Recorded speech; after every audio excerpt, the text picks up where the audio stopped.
परमेश्वर का प्रकोप किन लोगों पे पड़ता है।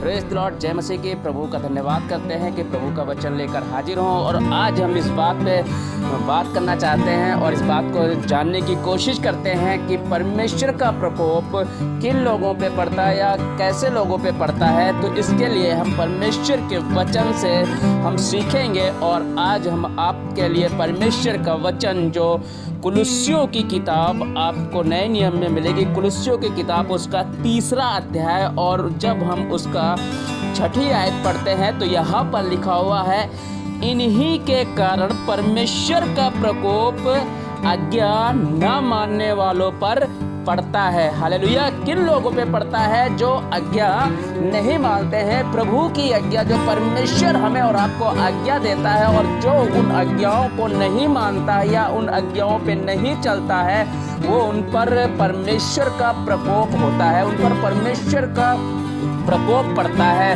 कई बार हम संसार में हम बहुत सारे आज्ञाओं को तो मानते हैं, बहुत सारे लोगों की आज्ञाओं को तो मानते हैं, लेकिन जो परमेश्वर जिसने संसार को बनाया, सृष्टि को बनाया, जिसने हमें और आपको बनाया, जिसने सब चीज़ों की रचना की है, हम उसी की आज्ञा को नहीं मानते हैं। बहुत सारे लोगों की आज्ञा को हम मानते हैं और हम मानना चाहते भी हैं, लेकिन हम परमेश्वर की आज्ञा को नहीं मानते हैं और परमेश्वर का प्रकोप इस कारण से हम पर होता है। आपने जब अगर बाइबल पढ़ी होगी तो आप उत्पत्ति की किताब आप पढ़ते हैं तो परमेश्वर ने अपने शब्द के द्वारा पृथ्वी की सब चीजों की रचना की, सब चीजों को बनाया, लेकिन बाइबल बताती है कि परमेश्वर ने इंसान को भूमि से, मिट्टी से बनाया, ताकि परमेश्वर ने फिर भूमि की मिट्टी से आदम को बनाकर उसमें जीवन का सांस फूंका और आदम के लिए उसके जरूरतों को पूरा करने के लिए खुदावन ने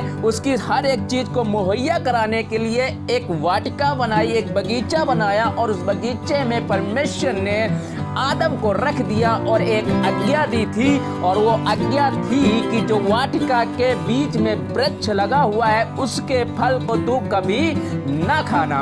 और आदम और हव्वा ने इस आज्ञा को, परमेश्वर की इस आज्ञा को तोड़ दिया, और जिसकी वजह से परमेश्वर का वचन बताता है कि उन्हें उस वाटिका से निकाल दिया गया और उनके जीवन में परिश्रम आ गया। जिस वाटिका में वो रहते थे उसके लिए खुदावन ने उनके खाने के लिए सारे इंतजाम किए थे, लेकिन कभी भी उन्हें ये नहीं आज्ञा मिली थी कि तुम इसमें से, भूमि में से खोदना या जोतना या इसमें बीज डालना और तब तुम्हें ये भूमि उगाएगी और तब तुम खाने पाओगे। लेकिन जब परमेश्वर ने इतनी आराम की जिंदगी आदम और हव्वा को दी थी, लेकिन आदम और हव्वा ने एक गलती की, और वो गलती थी परमेश्वर की आज्ञा को तोड़ दिया, और परमेश्वर की आज्ञा के तोड़ने की वजह से उन्हें वो आराम की जिंदगी से बाहर जाना पड़ा, और उनके लिए फिर ये आया कि अब ये भूमि तेरे कारण श्रापित हुई है, और इसलिए अब इस भूमि से तू जोतेगा, बोएगा और अपने पसीना बहाएगा, तब तू खाने पाएगा। जिसकी वजह से उन पर प्रकोप आया, क्योंकि परमेश्वर ने जो आज्ञा दी थी उस आज्ञा का उन लोगों ने तोड़ दिया। अब हम आगे देखते हैं कि किस प्रकार के जब इस्राएली लोगों को फिरौन के चंगुल से परमेश्वर निकाला और परमेश्वर उन्हें आज्ञाएं देता है, परमेश्वर उन्हें उनके जीवन में कुछ आज्ञाएं रखता है, और फिर भी इस्राएली बार बार परमेश्वर पर कुड़कुड़ाते हैं और उसकी आज्ञाओं को ना मानकर अपनी आज्ञा के अनुसार जब जब चलने की कोशिश करते हैं, परमेश्वर का प्रकोप उन पर भड़कता है। और लिखा है बाइबल में कि इतने दिनों में परमेश्वर उन्हें समझाने की कोशिश कर रहा था, लेकिन वो नहीं समझे, जिसकी वजह से जिस देश में ले जाने के लिए परमेश्वर ने वादा किया था उनमें से वो लोग ना जाने पाए, और इसी वजह से मूसा के ऊपर भी एक बार प्रकोप भड़का था। और एक छोटी सी बात, जो मूसा इतना हलीम खुदा का खादिम था, और उसने मूसा से परमेश्वर ने कहा था, जब इस्राएली प्यास के मारे बड़े बेहाल हो रहे थे, कुड़कुड़ाने लगे, और कुड़कुड़ाहट की वजह से, इतने सारे लोगों की कुड़कुड़ाने की वजह से खुदावन ने मूसा से बातें की। मूसा जब परमेश्वर के पास गया तो मूसा से परमेश्वर ने कहा कि तू जा उस पहाड़ पे जा, उस पत्थर से जा, उससे उस चट्टान के पास जा और उससे बातें करना। और खुदावन ने उससे बातें करने के लिए कही थी। इससे पहले भी खुदा ने उससे बातें की थी और इंतजाम करने के लिए कहा था।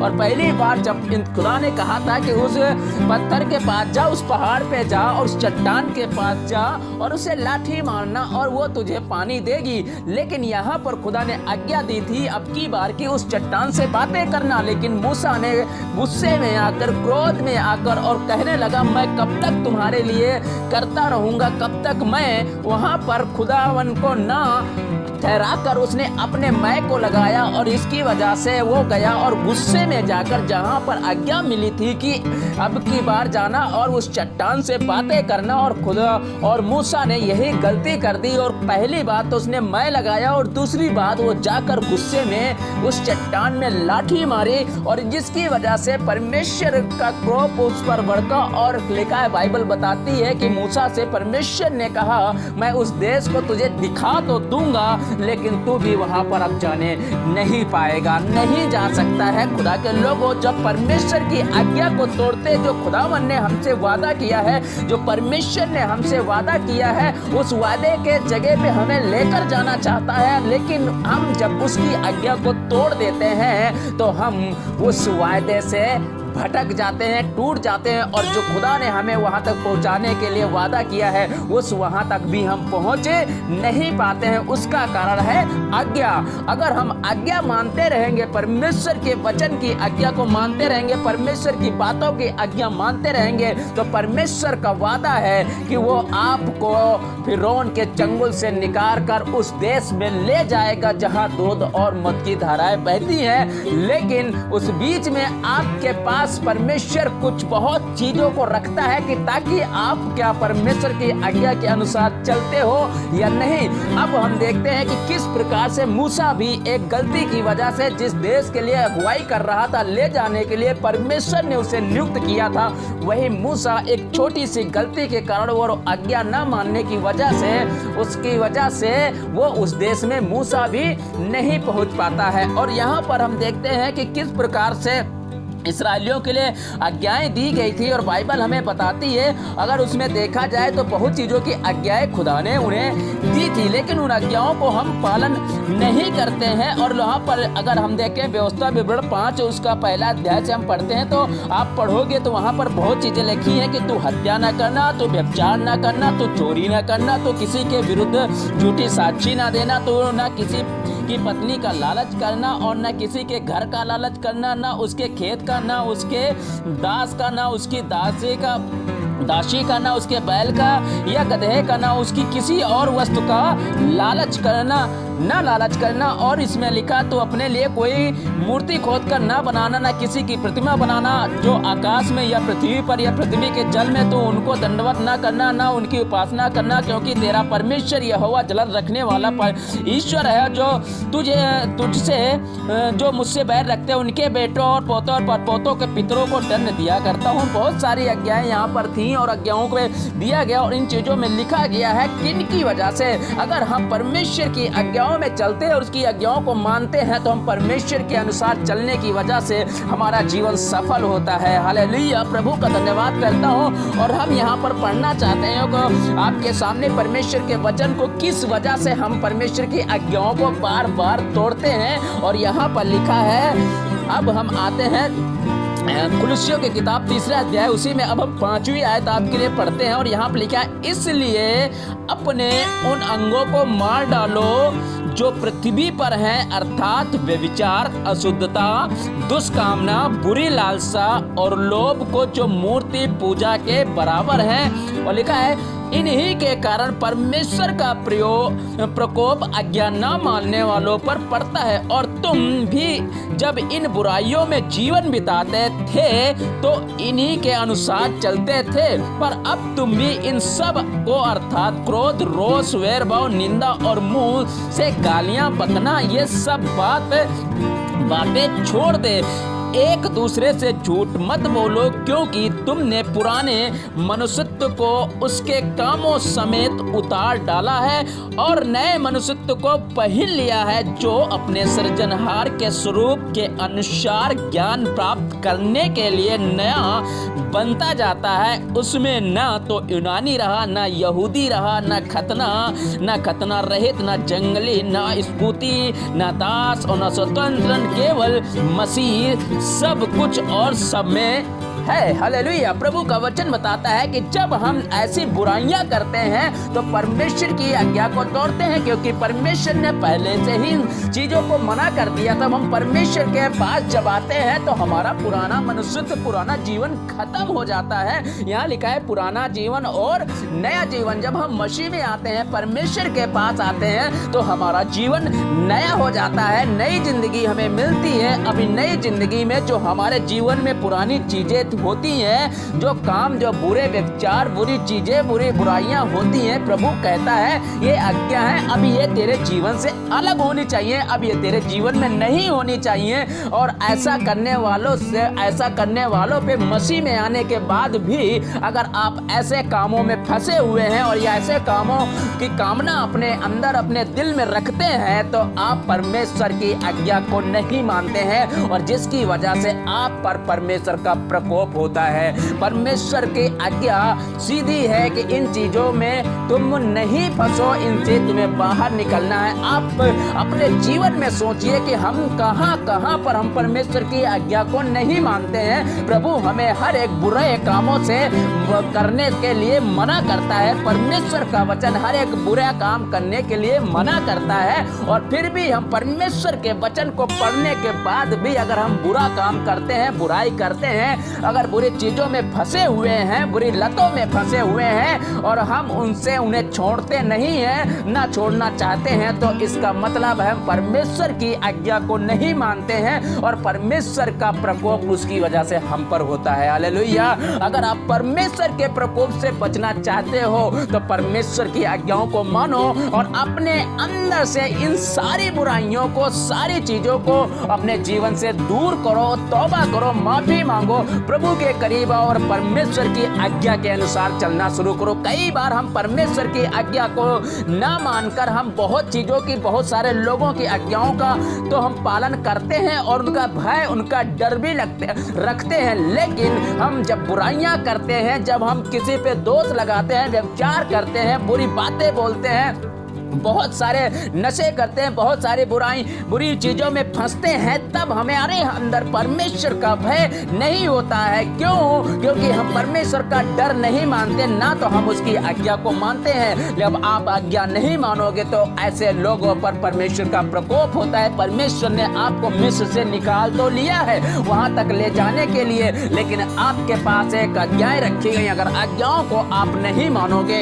तो मैं सच बताना चाहता हूं, आप वहां तक नहीं पहुंच पाओगे। उस समय तो मूसा इस्राएलियों को उस देश में ले जा रहा था जहां दूध और मध की धाराएं बहती हैं, लेकिन खुदावन यीशु मसीह इसलिए आया हमारे जीवन में कि ताकि हमें वहां ले जाए जहां पर अनंत जीवन है। हमें पृथ्वी पर से आसमान यानी स्वर्ग में हमें ले जाने के लिए आया है। अगर हम उसकी आज्ञाओं को नहीं मानेंगे तो हम कभी स्वर्ग नहीं जा सकते हैं। और परमेश्वर का वचन बताता है ऐसे ऐसे चीजों से इसीलिए इसी की 17 में लिखे, वचन में या काम में जो कुछ भी करो सब प्रभु यीशु के नाम से करो और उसके द्वारा परमेश्वर पिता का धन्यवाद करो। अब आप सोचिए कि हमने परमेश्वर के करीब आकर प्रभु यीशु को ग्रहण कर हम ऐसी कौन कौन सी चीजों की आज्ञा नहीं मान रहे हैं जो हमारे जीवन में अब भी हम आज्ञा पालन का आदेश नहीं कर रहे हैं। इसका अगर आप आज्ञा पालन का आदेश नहीं करते हो, इसका मतलब है परमेश्वर की आज्ञा का उल्लंघन करते हो और उसकी वजह से आप पर परमेश्वर का प्रकोप होता है। इसी वजह से आपके जीवन में बरकतें आना बंद हो जाती हैं, आशीषें आना बंद हो जाती है। बहुत चीजें जो काम होने वाले वो सारे रुक जाते हैं। बहुत सारी चीजें जिंदगियों में, जिंदगी उलझन में पड़ जाती है, परेशान होने लगते हैं। बहुत सारी चीजें, हमारे मुसीबतें हमारे सामने आकर खड़ी हो जाती हैं। क्यों? क्योंकि आपने परमेश्वर के वचन का, परमेश्वर की बातों को और प्रभु यीशु यीशु मसीह को तुमने अपने जीवन में महत्व नहीं दिया है, अगर आपने अभी तक परमेश्वर के वचन को अपने जीवन में महत्व नहीं दिया है, उसकी आज्ञाओं को नहीं माना है और उन सारे बुराइयों को, बुरे कामों को अपने जीवन से नहीं छोड़ा है, आप लोगों को खुश करने के लिए लोगों की आज्ञा को तो मानते हो, लेकिन क्या आपको यह मालूम है कि मैं अपने परमेश्वर को खुश करने के लिए उसकी आज्ञा को मानूं? अगर आप उसकी आज्ञा को मानोगे तो परमेश्वर का वादा है, उसने कहा मार्ग सत्य जीवन है और बिना यीशु को ग्रहण किए हुए आप स्वर्ग यानी पिता तक नहीं जा सकते हो। अगर पिता तक पहुंचना चाहते हो तो परमेश्वर की आज्ञाओं में आइए और उसकी आज्ञाओं को मानकर उसके अनुसार चलने की कोशिश करिए, चलना शुरू करिए। परमेश्वर आपको, जो खुदावन यीशु मसीह है, वो आपको स्वर्ग तक ले जाने के लिए आया है और वो स्वर्ग तक ले जाएगा और ले ही नहीं जाएगा। बाइबल बताती है हम सब उसके साथ मिलके आनंद करेंगे। हालेलुया।